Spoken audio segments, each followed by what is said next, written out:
By the time I finished and got over there, it was gone. Yeah. So I'm going straight to the keg when I finish here. Well, just to start, say your name and what you do. I'm Verlon Thompson, and I'm a songwriter, performer, traveling. I try to be a troubadour. What does that word mean nowadays? As true of a troubadour as I can be. Can you be a troubadour in the 21st century? I think you can, because not like the windows closing or anything. That's what no. But it's a matter of I think what it comes down to is the simplicity of a man, a guitar, and a song. Yep. And some stories, and that's exactly what I do. I just travel around. That's the beauty of it. And I love it that way. I don't have to worry about bands and egos and other issues. I just show up in my own state of mind, and I know what that is, and I'm able to give people a really full evening of entertainment, you know. So I guess it's as close to a troubadour as, you know, I don't hitch a ride on a freight train, but it's still that troubadour lifestyle, you know. How old are you now? 64. And you still love it? Still, man, I love it more than ever. In fact, I love the playing more than ever. The traveling is wearing on me, but I try to pace myself, because the playing is the payoff. When I get a room full of people and I get an hour or two to get up there and do my thing, it's like I get refueled and recharged. It's almost like a cosmic kind of thing. You know what I mean? Very much, it's a spiritual thing for me, you know. And I don't know if you were watching there this afternoon. Oh yeah, but I was there. I made sure I was there today. The second time I seen the two of you, I saw you last fall when you did it. Yeah. That's what we did there is kind of a spiritual. You know, we're paying tribute to an old friend that we both place on the highest pedestal as far as a creative songwriter and a troubadour. He was one of the troubadours, if you will. I just did a recent interview with Rodney Crowell. Yeah. And we had a great chat about Guy Clark. I bet. When was the last time you saw Guy before he passed? I was there when Guy took his last breath. I gave him the morphine that the hospice girl had been there for a long time and had to go home, and she told me what was going to happen. Yeah. And she said there's a procedure that you'll need to do to keep him comfortable, and she said call me and I'll come do it, or I can talk you through it. And so when it started happening, I called her and she told me what to do, and we I sent him on his last road trip, you know, and I felt blessed to be there. It was sad, but at the same time it was you know, you said cosmic. It was cosmic and spiritual to be there and experience that and know what it's like, and plus, you know, send your friend off on his. It's got to be surreal. Trip. It was, yeah. One of those things where it's almost like you're watching a movie of it happening. You know what I mean? Yeah, it was. It was very much so, and but at the same time, it's both. It's kind of like you're standing back watching it happen, but at the same time, you're so in it. Yeah. You're so involved and so deep into this, what's happening. Because this is it, man. This is life and death.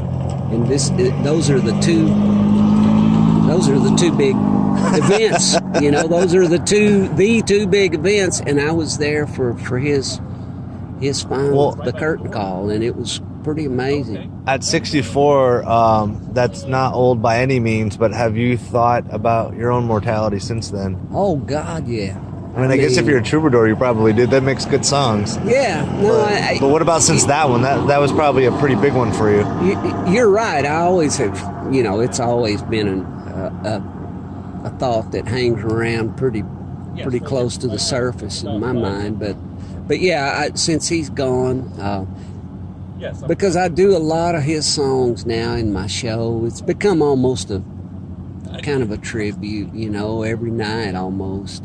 And it does, man. It makes you look at your own path and where you've been and where you're going and how you want to get there. And yeah, man, it's suddenly there's a magnifying glass on everything that happened. You know? But I think too that it must also bring about this notion of really appreciating simple interactions. It really does.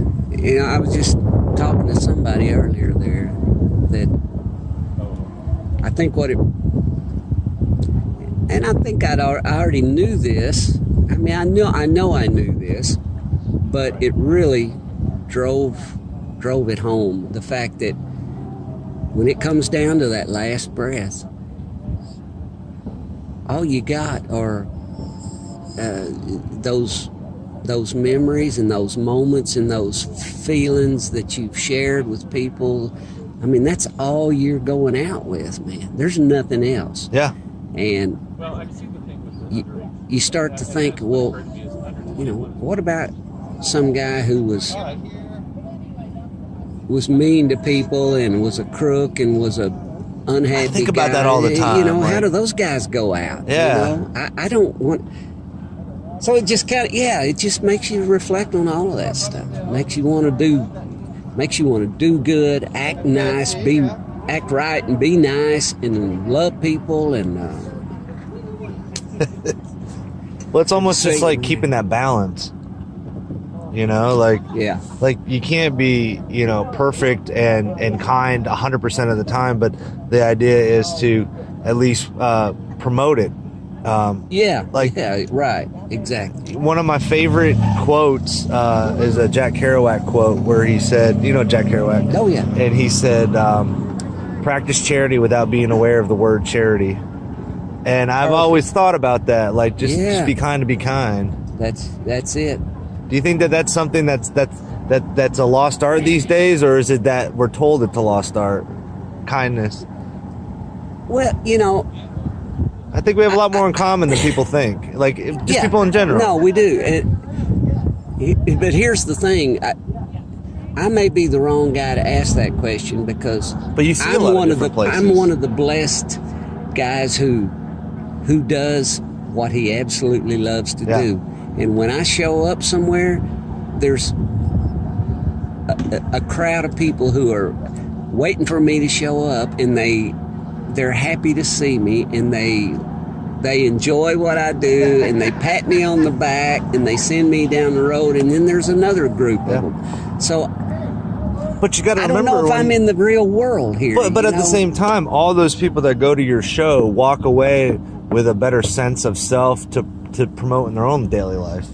Well, I sure hope so, and that's my whole they come here agenda is to spread this feeling that I get from all these people, to give it back and keep spreading it, and hopefully, you know, it'll grow to a proportion that'll make a difference. That's all you can do. How did you and Sean cross paths? I know both of you worked with a guy over the years, but how is it that initially came about, and then this collaboration? Well, again, it was Guy Clark. Yeah. So many of the key events in my life go back to, and especially my musical life, you know, it goes back to Guy Clark. We were had played several years for a big businessman in Little Rock. And so finally one year, Guy that guy. I said, man, I know this kid, Verlon. You need to get to know this guy, and he needs to get to know you. So he invited Sean to show up at our concert that night, and we walked on the stage and kind of met each other right then and there and took off.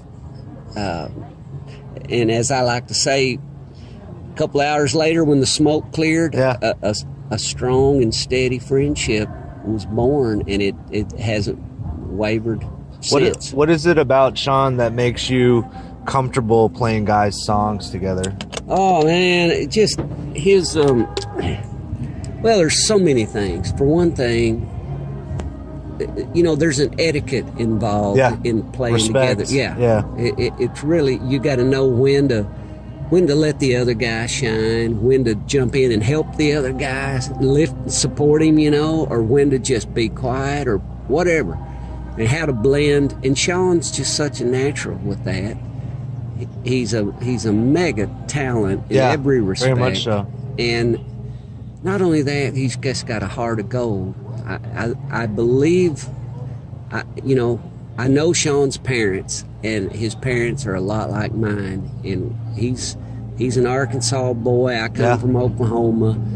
We both got those same kind of it's that hard scrabble kind of foundation. Yeah, and I can tell that he was raised the way I was, and we know what's good and bad and right and wrong, and it's kind of like being brothers. You know, I feel like he's my brother, and then a musical brother as well. So it's just a natural, beautiful thing that happens. Well, I just have a couple more questions. What is the place of the songwriter in the 21st century? Why is not only it important that the songwriter be focused on, but also the idea of the songwriter in the world we're in today? Man, that's a great question. Well, I think I might have to say that if you look at the world of journalism these days, the lines are getting blurred, and the job itself is kind of I know this for a fact because my wife is a journalist, and I've watched the erosion happen. Oh, totally. Around how everyone gets grouped in too. Yeah, and what. So anyway, to answer your question, I think my job as a songwriter is maybe an in-depth reporter. I observe, and I try to really pull out what's at the heart of the story that I'm watching or hearing, and then I try to present that to people in a way that they may not have felt it before. And so I think we maybe are kind of reporters and monitors in a sense of the situation. Agreed. Well, my last question is, what is a life creating, performing, traveling, and interacting with people all over the world? What has that taught you about what it means to be a human being?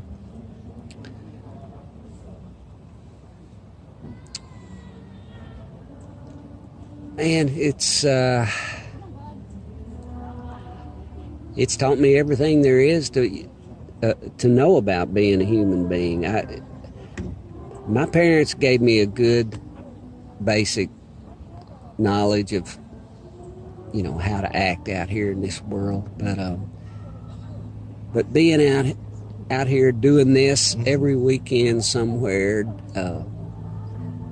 getting to see the world. I mean, not just my own state, not my own county, but I mean the world. I've been in so many places, and it's taught me that man, there's a lot of beautiful people and a lot of beautiful things going on out there in this world. If you get out there and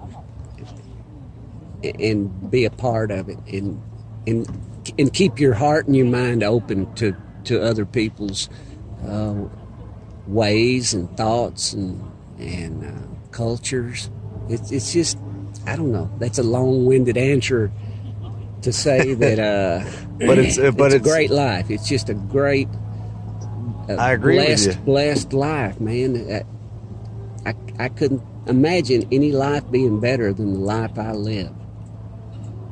Well, thank